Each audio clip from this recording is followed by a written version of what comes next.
बिस्मिल्लाहिर्रहमानिर्रहीम, अस्सलाम वालेकुम। This is me Aamir Nazir. Welcome to my YouTube channel. आज की इस वीडियो में हम एडीसी पार्ट 2 की एडवांस अकाउंटिंग और कॉस्ट अकाउंटिंग की बात करेंगे। इस वीडियो में मैं आपको एडवांस अकाउंटिंग और कॉस्ट अकाउंटिंग के इंपॉर्टेंट क्वेश्चंस बताऊंगा, इंपॉर्टेंट टॉपिक्स बताऊंगा और मैं आपको पेपर को सॉल्व करने का तरीका भी बताऊंगा। क्योंकि ऐसा होता है अक्सर कि हमें क्वेश्चंस तो आते हैं, हमें टॉपिक्स आते हैं, लेकिन हमें पेपर मैनेजमेंट नहीं आती।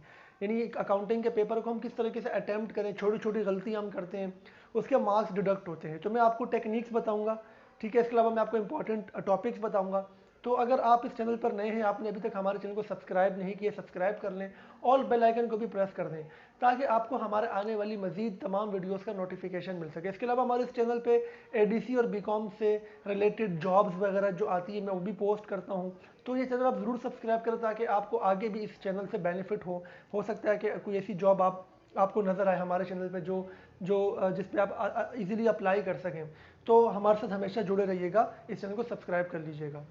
अब हम चलते हैं एडीसी पार्ट 2 के एडवांस एंड कॉस्ट अकाउंटिंग की तरफ। तो स्टूडेंट्स, पहले हम एडवांस अकाउंटिंग की बात करते हैं। एडवांस अकाउंटिंग का 100 मार्क्स का पेपर आता है और आपको 5 सवाल करने होते हैं। तकरीबन 8 या 9 सवाल आते हैं। अब हम बारी बारी करके वो, वैसे तो देखें हर एक सब टॉपिक से एक सवाल आता ही आता है, लेकिन होता है ना कि सर हमें आप बताएं कि हम कौन सा टॉपिक कर लें और कौन सा टॉपिक छोड़ दें या किस टॉपिक को हम ज़्यादा फोकस करें। तो हम आसान से मुश्किल की तरफ जाएंगे। हम उन टॉपिक्स की बात करेंगे पहले जो ज़्यादा इजी हैं, जो आपको ईजिली आप जिसके क्वेश्चंस की प्रैक्टिस भी कर सकते हैं, जो अटैम्प्ट भी कर सकते हैं। तो सबसे पहले हम बात करते हैं जो हमारा पहला टॉपिक है, जो सबसे इंपॉर्टेंट है, issuance of shares and debentures की। ये सबसे इजी टॉपिक है एडवांस अकाउंटिंग का। इसकी वजह ये है कि ये आपने इंटर कॉमर्स में भी पढ़ा हुआ है। सेम इसी तरीके के सवाल यहाँ पर भी आते हैं। इसमें आपको जर्नल बनाना होता है। इसके अलावा आपको इक्विटी सेक्शन या शेयर कैपिटल का जो अकाउंट है उसका लेजर बनाने का भी वो कह सकता है। तो आप इसमें जर्नल की तमाम एंट्रीज करें। 2014 से लेकर 2023 तक जितने भी पेपर आ चुके हैं उसमें आप इनकी जो क्वेश्चंस आए हैं उनकी आप प्रैक्टिस करें। इसके अलावा आप इक्विटी सेक्शंस कैसे बनाते हैं हम इसका रिवाइज, और हम जो शेयर कैपिटल है उसका टी अकाउंट कैसे बनाते हैं, ये भी आपने लाजमी देखना है। उसके बाद हम बात करते हैं सेकंड टॉपिक की। जो सेकंड टॉपिक मुझे लगता है आपको उसकी प्रैक्टिस करनी चाहिए वो है फाइनेंशियल स्टेटमेंट का। इसकी वजह यह है कि ये भी आपने चूंकि एडीसी पार्ट 1 में भी फाइनेंशियल स्टेटमेंट की है, उससे पहले इंटर में भी आपने की होगी, तो इसको करना आपके लिए ईजी होगा, ठीक है ना। और आपने ये क्या करना है, इसमें income statement, balance sheet, statement of retained earning, ठीक है ना, और statement of changes in equity, आपने इन चीज़ों की प्रैक्टिस करनी है। और कोशिश करना है कि इसके जितने भी सवाल अब तक पास पेपर में आए हैं, ज़्यादा नहीं, कोई 8 से 10 सवाल आपको मिलेंगे, उसकी आपने पक्की प्रैक्टिस करनी है। ये क्वेश्चन मैं क्यों कह रहा हूँ आपको करने के लिए, क्योंकि आप ये पहले कर चुके हैं, पार्ट 1 में भी कर चुके हैं और इंटर में भी कर चुके हैं। तो उसी से जाहिर सी बात है मिलता जुलता सवाल होता है, थोड़ा सा डेटा ज़्यादा होता है, डेटा में कुछ चीज़ें नहीं होती हैं, बाकी सारी चीज़ें पुरानी ही आपको नजर आएंगी, जैसे आप पहले बनाते थे वैसे ही आपको बनानी है। तो इस टॉपिक की आपने लाजमी प्रैक्टिस करनी है स्टूडेंट्स। उसके बाद जो बहुत आसान टॉपिक है जो आपको लाजमी आना चाहिए वो आपका है रेशो एनालिसिस का टॉपिक। रेशो एनालिसिस में आपको डिफरेंट रेशोज कैलकुलेट करने होते हैं और इसका ताल्लुक भी फाइनेंशियल स्टेटमेंट से ही होता है, बिकॉज फाइनेंशियल स्टेटमेंट का ही एनालिसिस करना होता है। तो ये आपस में इंटर कनेक्टेड होते हैं। That's why this topic must be practice by the students. और इसमें जैसे जो आपके प्रॉफिटेबिलिटी रेशो है, आपके लिक्विडिटी रेशो है, 5 तरह के रेशो होते हैं: liquidity ratio, profitability ratio, asset management ratio, debt management ratio और मार्केट रेशो। ये 5 तरह के होते हैं। इस पे मेरी वीडियोस मौजूद है, लेक्चर मौजूद है हमारे इसी चैनल पे। इस टॉपिक पे लेक्चर मौजूद है जिसका लिंक इसी वीडियो की डिस्क्रिप्शन में दिया गया है। आप रेशो एनालिसिस का वो लेक्चर हमारा देख सकते हैं। इसी तरीके से शेयर्स एंड डिबेंचर्स के लेक्चर्स भी मौजूद हैं। अगर आपका शेयर्स एंड डिबेंचर्स का टॉपिक वीक है, उसके भी तकरीबन 4 लेक्चर मेरे इस चैनल पे अपलोडेड है, वो आप देख सकते हैं। लेक्चर के जो लिंक्स है मैंने अपने इसी वीडियो में नीचे मेंशन कर दिए हैं डिस्क्रिप्शन में, वहाँ से आप क्लिक करके देख सकते हैं। इस तरीके से जो आपको मैंने फाइनेंशियल स्टेटमेंट बताया है उसकी भी अगर आपको बेसिक को समझना है तो उसका भी लेक्चर अवेलेबल है। ये आपके 3 टॉपिक हो गए जो आपको पक्के करने हैं। अब हम चलते हैं टॉपिक नंबर 4 पे। Topic number 4 is all about financial statement, जिसको जो the part of financial statement होता है जिसको हम कहते हैं कैश फ्लो स्टेटमेंट। तो स्टूडेंट्स, कैश फ्लो स्टेटमेंट भी फाइनेंशियल स्टेटमेंट का पार्ट होता है। टॉपिक ये अलग है, लेकिन कैश फ्लो स्टेटमेंट किसी भी कंपनी की फाइनेंशियल स्टेटमेंट का ही हिस्सा होता है। तो कैश फ्लो स्टेटमेंट आपने लाजमी करना है। कैश फ्लो स्टेटमेंट में आपको सबसे जो शॉर्ट क्वेश्चन होता है मेरे हिसाब से, जो एक ही पेज में हो सकता है, वो कैश फ्लो स्टेटमेंट है। लेकिन कैश फ्लो स्टेटमेंट के साथ statement of changes in working capital इसकी भी प्रैक्टिस कर लें, और अगर हो सके, अगर पॉसिबल हो तो फंड फ्लो स्टेटमेंट भी देख लें।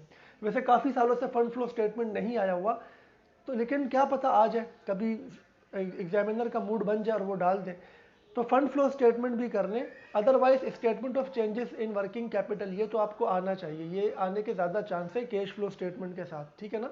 तो कैश फ्लो स्टेटमेंट भी आपने लाजमी पक्का करना है।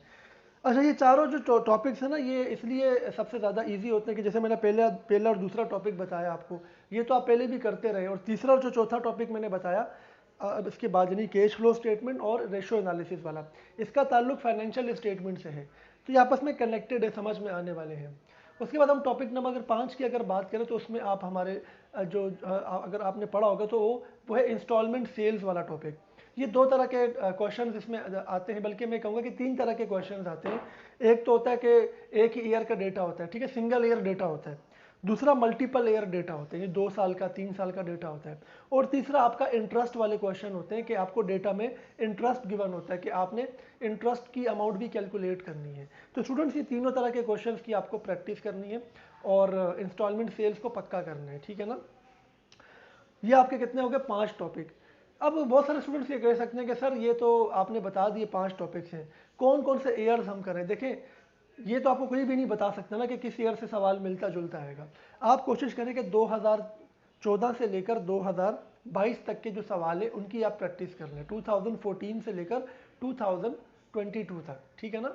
वो आपने, क्योंकि इस ईयर में जो क्वेश्चन है ना, वो बहुत ज़्यादा जो है ना, उनमें वेरिएशन हैं, मतलब मुख्तलिफ केसेस हैं, तो आपको ये करना चाहिए। इसके अलावा हमारे इस चैनल पे मैंने एक एक फ़ाइल रखी है जिसमें मैंने इंपॉर्टेंट क्वेश्चन रखे हैं, एडवांस अकाउंटिंग के जो अहम क्वेश्चंस हैं जो कि आपको आने चाहिए, उसकी एक फ़ाइल मैंने बनाई है क्वेश्चंस की, वो मैंने शेयर की है अपने इसी चैनल पे, मैं पहले भी डालता रहा हूँ। तो उसका जो लिंक है, पीडीएफ है, वो बेसिकली उसका लिंक इसी वीडियो की डिस्क्रिप्शन में मौजूद है, advance and cost accounting questions के नाम से।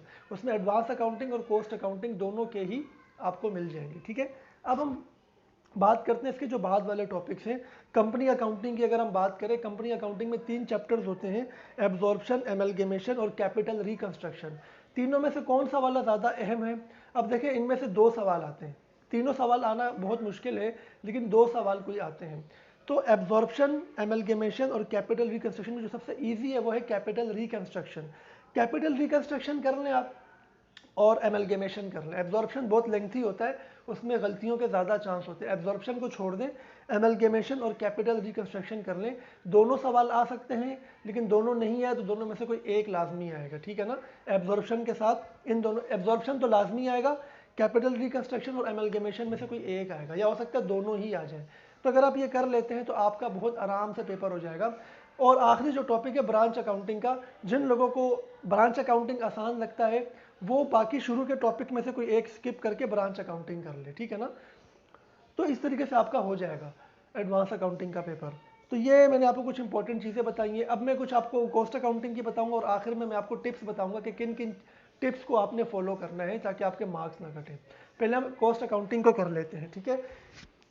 स्टूडेंट्स, कॉस्ट अकाउंटिंग एक ऐसा सब्जेक्ट है जिसमें बहुत सारे टॉपिक्स आपस में इंटरकनेक्टेड हैं, ठीक है ना। तो इसलिए ऐसा होता है कि अगर एक टॉपिक आपने कर ली तो दूसरा टॉपिक भी उस जैसा या उससे रेलेवेंट होता है, तो वही आप हमेशा करें, ताकि आपका जो जो कनेक्शन दोनों टॉपिक्स का होगा ना, उसकी वजह से आपको ज़्यादा अच्छे से वो कॉन्सेप्ट क्लियर होगा सेकेंड टॉपिक का, जो कि फर्स्ट टॉपिक से कनेक्टेड होगा। सबसे जो मेरा ख्याल है, जो आपको टॉपिक सबसे पहले आपकी पक्की प्रैक्टिस होनी चाहिए, जो तमाम टॉपिक्स के लिए आपको बेस प्रोवाइड करती है, वो आपका पहला टॉपिक होता है अकाउंटिंग फॉर मैन्युफैक्चरिंग बिजनेस। ये एक ऐसा टॉपिक है, अगर किसी को बहुत अच्छे से आता है तो वो किसी भी टॉपिक में वो मार नहीं खाएगा। क्यों?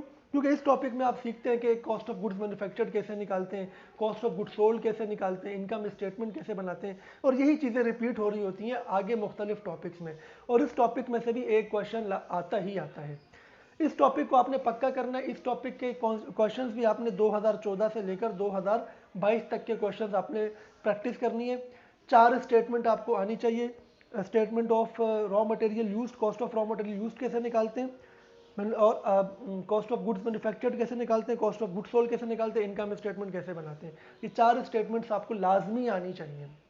उसके बाद हम बात करते हैं जॉब ऑर्डर कॉस्टिंग की। तो स्टूडेंट्स, जॉब ऑर्डर कॉस्टिंग में दो तरह के क्वेश्चन होते हैं, सिंगल जॉब क्वेश्चन और मल्टीपल जॉब क्वेश्चन। ज़्यादातर मल्टीपल जॉब क्वेश्चन आते हैं।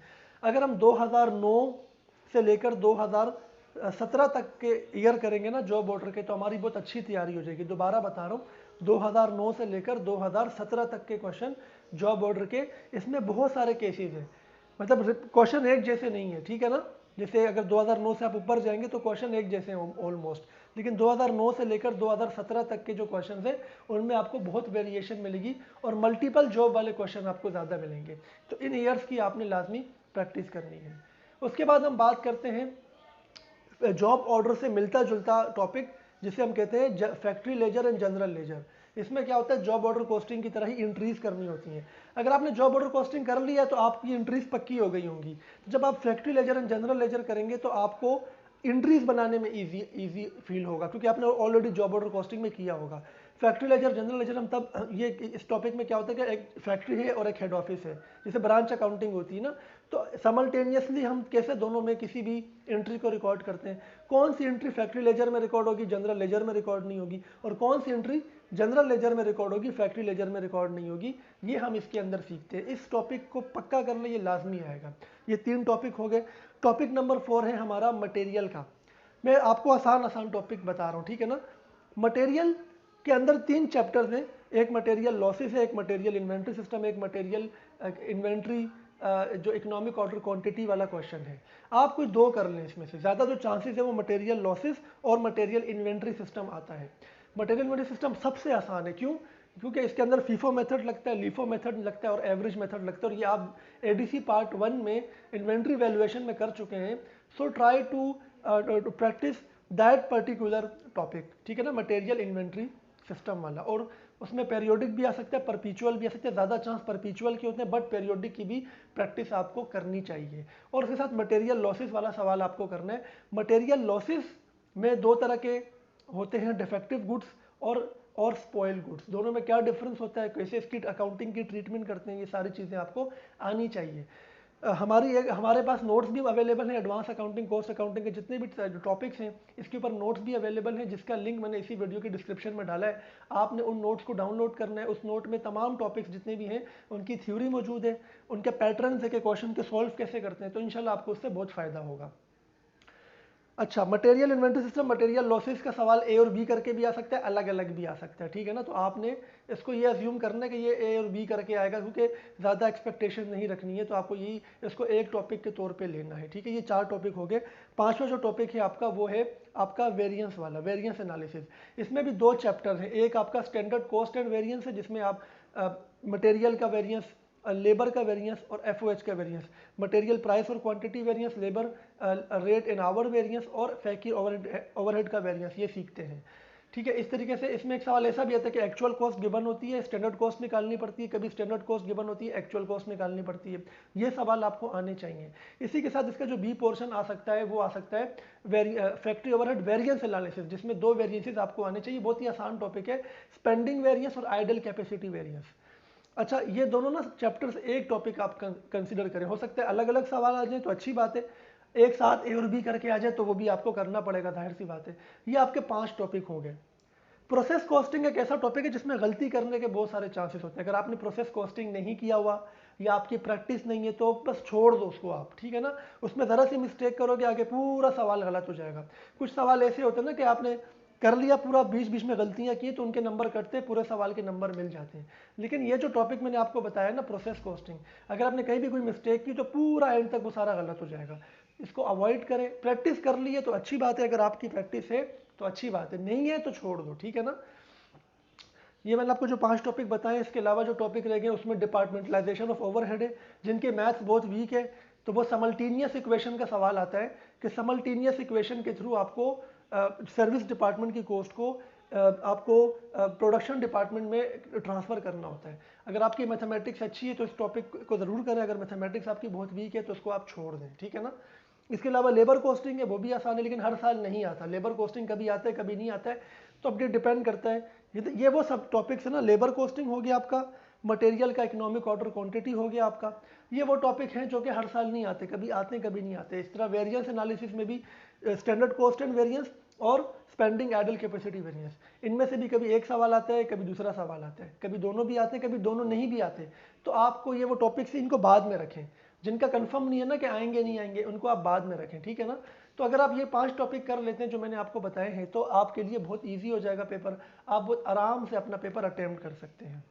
तो स्टूडेंट्स, ये मैंने आपको इंपॉर्टेंट क्वेश्चंस बताए हैं। अब हम बात करते हैं टिप्स की। देखिए, मेरी एक बात हमेशा याद रखिएगा, जब भी आप अकाउंटिंग का पेपर सॉल्व करें, चाहे कॉस्ट हो या एडवांस हो, सबसे जो आपको ईजी पेपर सवाल लगता है वो आपने सबसे पहले करना है।